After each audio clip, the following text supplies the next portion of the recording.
Assalamualaikum warahmatullahi wabarakatuh.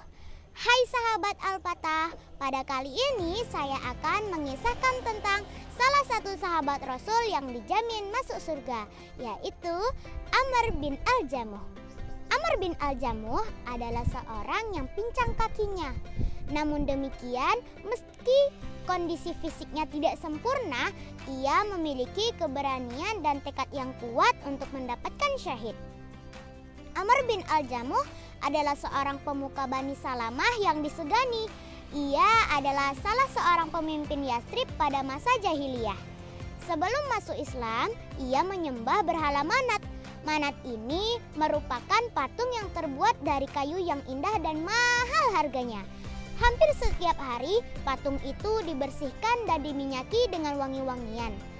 Amr bin Al-Jamuh memiliki 4 orang anak laki-laki. Di antaranya Khalad, Muawis, Mu'az, dan Abu Aiman.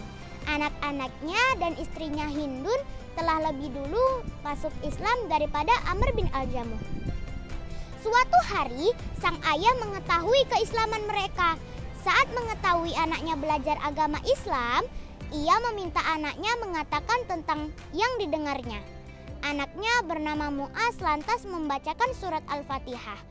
Amr bin Al-Jamuh terpesona mendengar surah tersebut. Namun ia masih saja meminta petunjuk kepada berhala Manat. Hingga kemudian beberapa pemuda mengikat berhala Manat dengan bangkai anjing di sebuah sumur. Amr bin Al-Jamuh kemudian tersadar dan mulai berpikir bahwa berhala itu tidak memiliki kekuatan apapun dan tidak bisa melindungi dirinya dari aniaya orang lain. Ia akhirnya memutuskan masuk agama Islam. Amr bin Al-Jamuh membersihkan badan dan pakaian serta memakai wewangian sebelum menemui Rasul. Ia pun menyesali dosa-dosanya selama dalam kemusyrikan. Setelah masuk Islam, ia mengarahkan seluruh hidupnya, hartanya, dan anak-anaknya dalam menaati perintah Allah dan Rasulnya. Pada perang Uhud, Amr bin Al-Jamuh ingin sekali ikut berperang bersama Rasul. Namun anak-anaknya menahannya agar tidak usah ikut berperang karena keadaan fisiknya. Mereka berkata kepada ayahnya, Allah memaafkanmu. Ketika Islam memasuki kota Yastrib, usia Amr bin Al-Jamuh sudah lewat 60 tahun.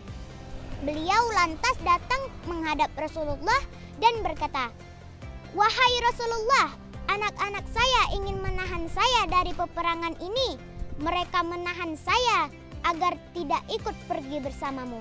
Demi Allah, saya ingin melangkah dengan kepincangan saya ini di dalam surga.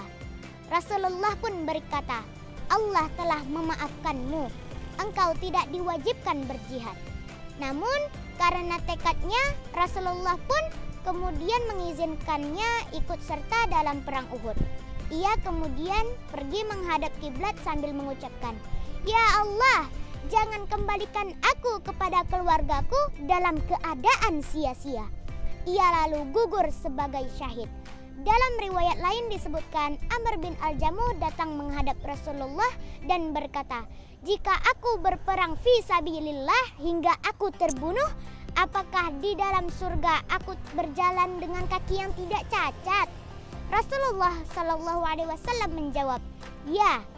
Ia selanjutnya gugur sebagai syahid pada perang Uhud. Demikianlah yang dapat Nadia sampaikan. Kurang lebihnya Nadia mohon maaf. Wabillahi taufik wal hidayah. Wassalamualaikum warahmatullahi wabarakatuh.